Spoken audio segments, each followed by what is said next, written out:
Well, hello there. I'm Dave McCormack with Waukesha Development. I'm based down in Petersburg, if anyone knows that place. Anybody from Petersburg here? Okay. So this is how, when I got to Petersburg, this is what it looked like. I'm actually have no formal development training at all. I didn't work for a developer. I had no mentorship. I got down there because I was a musician. I was playing up here in Richmond and practicing out of some of these warehouses that some of you developers probably kicked us out of back in the day on Broad Street and all that. But we went down to Petersburg because we would make a lot of noise and have a lot of fun, and there's really nothing going on down there. This is what it looked like when we got down there. And Petersburg had a terrible reputation. If anybody remembers it, it's really in some ways still does in some circles, as crime-ridden, just dangerous. And I don't think it's a stretch to say that it was really, from a development perspective, really left for dead.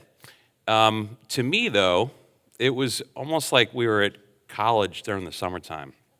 We had like total run of the place. But what was pretty cool was we realized by being immersed in that environment, there was actually this huge underserved community across almost 5 counties in that area. So we saw a lot of these old buildings as we were doing our thing and started thinking about what could be. And it was really neat to have that environment and have a place where we could dream and maybe even make mistakes and just think about it from a bigger standpoint than just one building. When we started to talk about some of these projects, this is what it really looked like down there. We talked about some of these projects. There was just this really visceral reaction from the development community that was just like, there's no way that's going to work. It really makes no sense. The commercial real estate folks are brutal. Some of them called us idiots. They're stupid for doing this stuff. But we took some of these buildings. This is the future mate and transfer lofts here. This is a building that became Trapezium Brewing. Does anybody know Trapezium Brewing?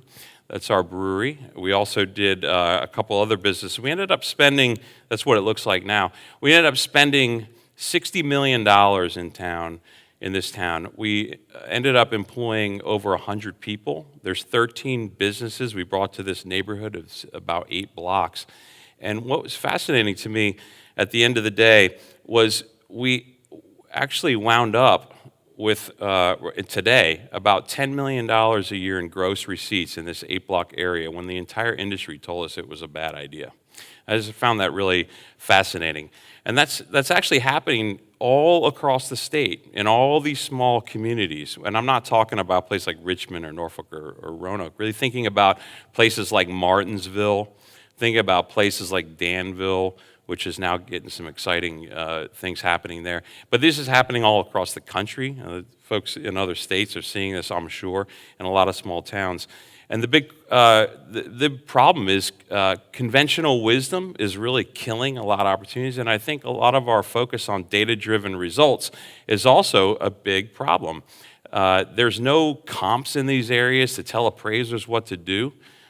There's really a lack of maybe banking interest a lot of times. There's the incentive community may not be there. There may be nonprofits to help, whatever it is. So we have to get very creative in how we solve these problems. And I try not to think too much like a developer, but more like an entrepreneur when it comes to some of these places. I'm just showing you different buildings from Madison Heights, Virginia, from Amherst County, from Bedford, and places like that. I want to tell you a story about this brewery, another brewery we did called Beals. Does anybody know about Beals out in Bedford? That's another one of our businesses. And when we go out to some of these small towns, Bedford's town is 6,000 people. It's a tiny little town between Roanoke and Lynchburg. And when we approached this idea and this business, we didn't want to just throw another brewery out. They're everywhere now.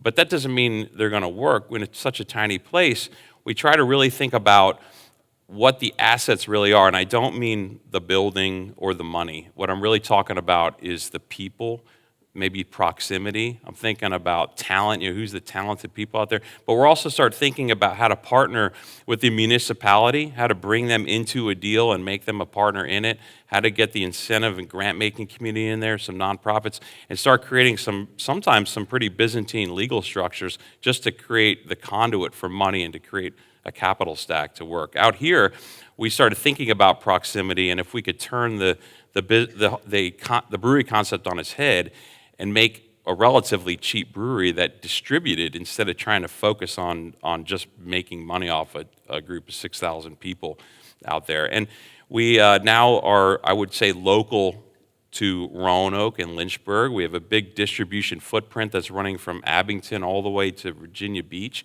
and we're thinking about going to Northern Virginia this year. The pride behind this project is just amazing.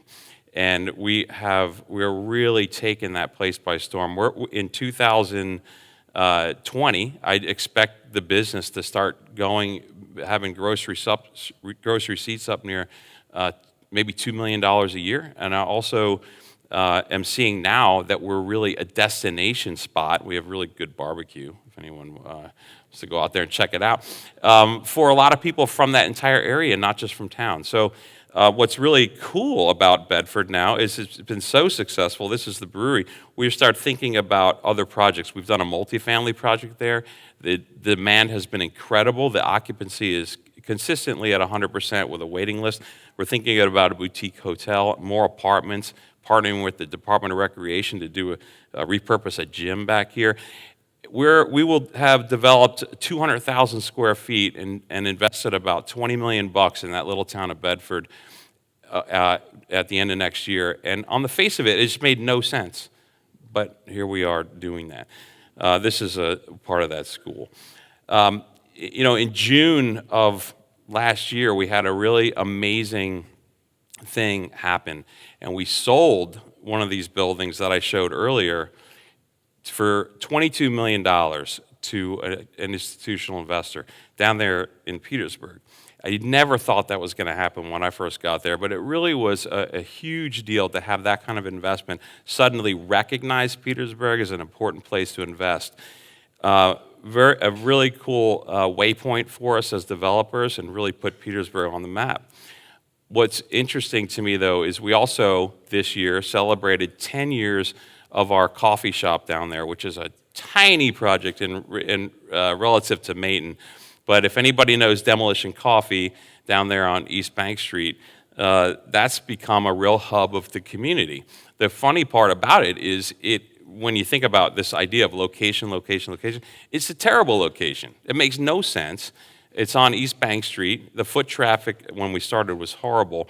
And the reality of this is I did do this project because I wanted there to be a little hub of the community, a place where people could meet. I thought we might do a couple $100 a day and it would just do its thing. We'll be this year in this business approaching $800,000 a year in gross receipts. The thing has really taken on a life of its own. We called it Demolition Coffee because, yes, we do demolition as part of our development work and the construction process, but really it's a metaphor for us for just wiping out the way that we were thinking about Petersburg at the time, that was being treated. We wanted to demolish conventional wisdom and really create something special down there the way we knew that it should be. So this thing, for me, was the most important project we ever did because it was the first one and it showed that it really could be done and what really could be. And it helped people come there and see that, oh, this actually works. So it's a very important project for us. As somebody said to me the other day, isn't it so cool to see the lights come on in this once abandoned building? And yeah, I agree with that. But what's even cooler, and what's the most amazing thing about what I do, is to see when some of these projects that people thought would not work at all become the most obvious thing in the world. So I appreciate your time. Thank you very much.